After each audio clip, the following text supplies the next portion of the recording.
जय हिंद दोस्तों, बहुत बहुत स्वागत है आप सबका एक बार फिर से और शुरू करते हैं आज के डिफेंस समाचारों को।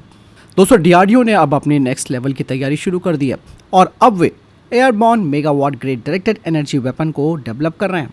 डीआरडीओ के अधिकारियों ने खुलासा किया कि उन्होंने 2 किलोवाट और 5 kilowatt directed energy weapon systems को डेवलप कर लिया है और अब डीआरडीओ नौसेना के जंगी युद्धपोतों और ग्राउंड बेस्ड एप्लीकेशंस के लिए 100 किलोवाट और 300 किलोवाट के डायरेक्टेड एनर्जी वेपन सिस्टम्स को तैयार कर रही है, जो कि दुश्मनों के विमान, मिसाइल या फिर जमीनी संपत्तियों को लक्षित कर सकता है।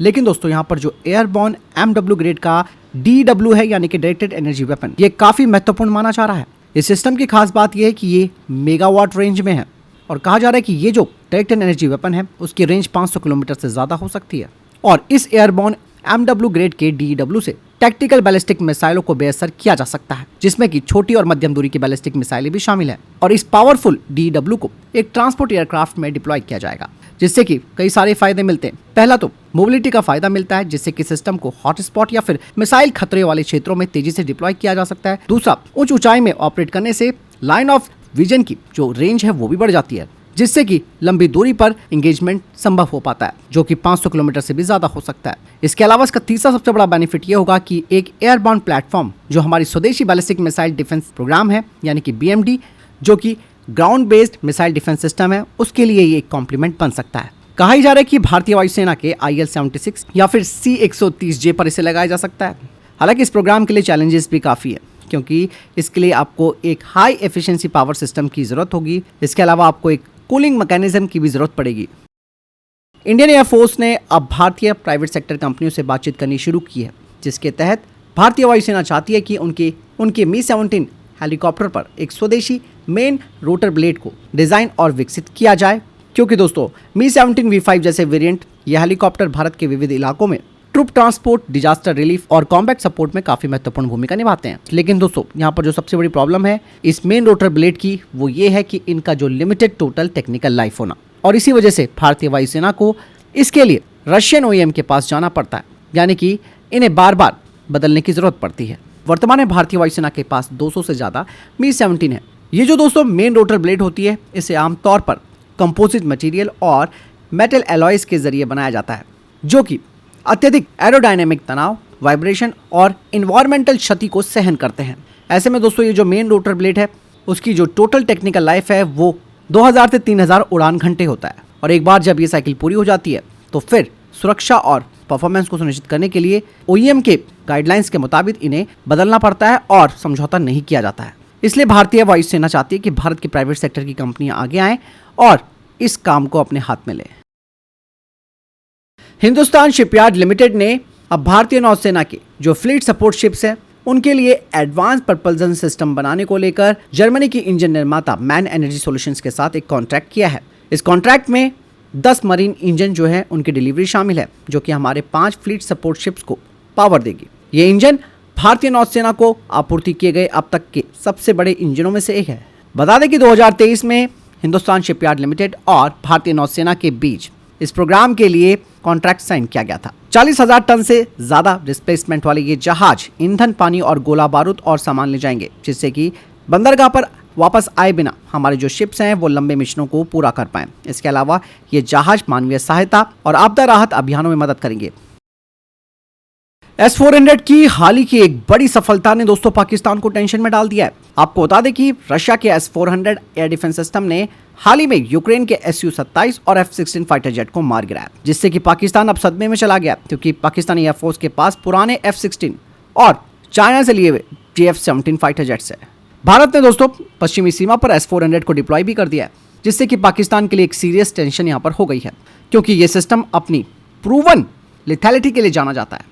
हालांकि भारत को अभी तक 5 S-400 में थे केवल 3 मिले हैं और इन S-400 को भारत में सुदर्शन नाम दिया गया है।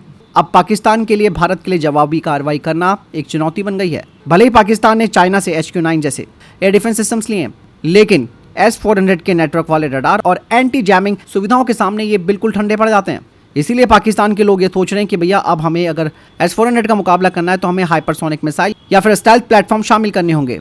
इसके अलावा दोस्तों भारत केवल S-400 पे ही बिल्कुल डिपेंड नहीं रह रहा, बल्कि 2028 तक भारत अवाक्स और प्रोजेक्ट कुशा की लंबी दूरी की सैम जैसी स्वदेशी सिस्टम्स को S-400 के साथ इंटीग्रेट कर देगा, जिससे कि भारत एक मल्टी लेयर डिफेंस नेटवर्क तैयार कर लेगा। ऐसे में पाकिस्तान के लिए इस जाल को क्रॉस करना असंभव हो जाएगा। S-400 का जो अपना रिकॉर्ड है, जो कि प्रूवन है, वो साफ तौर पर पाकिस्तान के लिए चेतावनी है। और पाकिस्तान भारत के खिलाफ कोई भी कदम उठाता है तो उसका बड़ा नुकसान पाकिस्तान को झेलना पड़ जाएगा।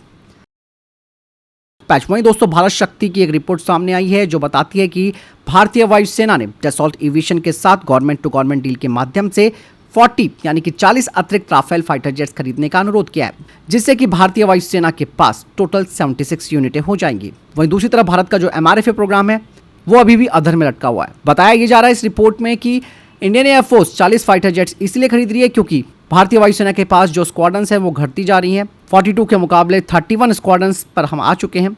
ऐसे में इन 40 फाइटर जेट्स के आने से हमारे स्क्वाड्रंस में थोड़ा बहुत इजाफा होगा। वहीं रिपोर्ट ये भी बता रही है कि भारत और फ्रांस के बीच इस बात पर चर्चाएं काफ़ी मजबूत स्तर पर पहुंच गई है। लेकिन दोस्तों, अगर यहाँ पर 40 अतिरिक्त जो राफेल फाइटर जेट है वो भारतीय वायुसेना में आ जाते हैं तो आप ये समझिए कि MRFA टेंडर जो है वो फिर और ज़्यादा स्लो हो जाएगा, यानी कि फिर इस पर जो फाइटर जेट्स खरीदने की संभावनाएं हैं वो काफ़ी कम हो जाएगी। लेकिन दोस्तों, इन 40 फाइटर जेट्स का निर्माण भी भारत में किया जाएगा, जिससे कि भारत में इसके लिए एक डोमेस्टिक यानी कि घरेलू असेंबली लगाई जा सकती है। इसके अलावा इंडस्ट्रियल ऑफसेट्स जो हैं वो और गहरे हो जाएंगे और भारत में एक रोबोस्ट MRO इकोसिस्टम बन जाएगा।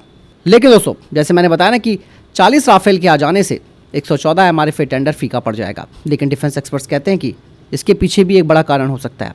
40 राफेल फाइटर जेट्स का मतलब है कि आप अपनी इमरजेंसी खरीद को कर रहे हैं। मतलब साफ है कि आगे भारत एक बड़ा फैसला ले सकता है, जिसके तहत Su-57 को MRFA प्रोग्राम में शामिल करके उसे स्थानीय स्तर पर भारत में बनाया जा सकता है। तो ये भी प्लान दोस्तों एक ज़बरदस्त प्लान होगा अगर Su-57 भारत में बनता है, क्योंकि एक 5th जनरेशन का फाइटर जेट है। तो ये भारतीय वायुसेना के लिए एक बहुत ही ज़बरदस्त फैसला होगा। हाल ही में भारतीय डिफेंस सेक्रेटरी राजेश कुमार ने 24वें इंडिया UK डिफेंस सलाहकार समूह की बैठक की सह-अध्यक्षता की। इस दौरान भारत और UK के बीच सैन्य सहयोग को मजबूत करने और रक्षा क्षमता सहयोग को बढ़ाने पर ध्यान केंद्रित किया गया है। दोनों पक्षों ने दोस्तों मेक इन इंडिया पहल को बढ़ावा देने पर भी ध्यान केंद्रित किया, खासकर कि जो नीश टेक्नोलॉजी है उसे लेकर। रक्षा मंत्री राजनाथ सिंह ने एक बड़ी घोषणा कर दी है। उन्होंने कहा कि भारत सरकार रक्षा बजट का 75% हिस्सा घरेलू कंपनियों से खरीदेगी, जिसके लिए 75% आरक्षित किए गए हैं। यही नहीं, रक्षा मंत्री राजनाथ सिंह ने कहा कि देश में रक्षा उत्पादन 2014 में 40,000 करोड़ रुपए से बढ़कर वर्तमान में 1,27,000 करोड़ रुपए से अधिक हो गया है। वहीं सुखोई 30 MKI पर परीक्षण के दौरान LRGB खगनतक की पहली तस्वीरें देखी जा रही हैं, जिसे कि JSR डायनेमिक्स के द्वारा डिजाइन और निर्मित किया गया है। नागपुर स्थित एक कंपनी दोस्तों अब एक miniature ground launch decoy system को भी तैयार कर रही है। दोस्तों, रशिया ने भी अब अमेरिका की तरह एक महाप्लान बना दिया है। हाल ही के कुछ दिनों में ये देखा जा रहा है कि किस तरीके से रशिया इंडो पैसिफिक क्षेत्र में अपनी सैन्य उपस्थिति बढ़ा रहा है। इसके अलावा भारत के पड़ोसी देश बांग्लादेश और म्यांमार के साथ रक्षा संबंधों को भी बेहतर कर रहा है। और अब रशिया इंडोनेशिया में एक एयरबेस बनाने की कोशिश कर रहा है, जहां पर दोस्तों रशिया पापुआ प्रांत में अपने लंबी दूरी के स्ट्रैटेजिक बॉम्बर्स को तैनात कर सकता है। इस बारे में ऑस्ट्रेलिया को भी काफी टेंशन हो गई है। हालांकि एक्सपर्ट्स कहते हैं कि रशिया के लिए बेस बनाना आसान नहीं होगा, क्योंकि यहाँ पर क्षेत्रीय समीकरण बिल्कुल अलग है। दरअसल यूक्रेन के साथ जंग की वजह से रशिया को प्रतिबंधों का सामना करना पड़ा है। इसीलिए रशिया ने एशिया में अपने आर्थिक संबंधों को और ज्यादा बढ़ा दिया है। और अभी हाल ही में दोस्तों बांग्लादेश के चटगांव में रशिया ने अपने 3 जंगी युद्धपोत भेजे। म्यांमार में भी रशिया ने अपनी भूमिका तेजी से बढ़ा दी है। और हाल ही में म्यांमार को रशिया ने अपने जो टोही सैटेलाइट्स हैं उनसे मिली जानकारी साझा करने की भी पेशकश की है, ताकि म्यांमार की जुंटा सरकार विद्रोहियों से लड़ सके। रशिया के दोस्तों इस बड़े फैसले से क्षेत्रीय संतुलन पर एक बड़ा असर पड़ सकता है। मतलब साफ है कि एशियाई देशों में रशिया की बढ़ती हुई सैन्य गतिविधियां अमेरिका को भी टेंशन में डाल सकती है। हालांकि भारत के लिए तो उसका बड़ा फायदा ही मिलेगा। तो फिलहाल ये थे अब तक के टॉप डिफेंस अपडेट। वीडियो के संबंध में कोई प्रश्न जवाब या आपको कोई सवाल है कमेंट सेक्शन में लिखकर जरूर पूछ सकते हैं। वीडियो को लाइक और शेयर जरूर कीजिएगा। जय हिंद, वंदे मातरम।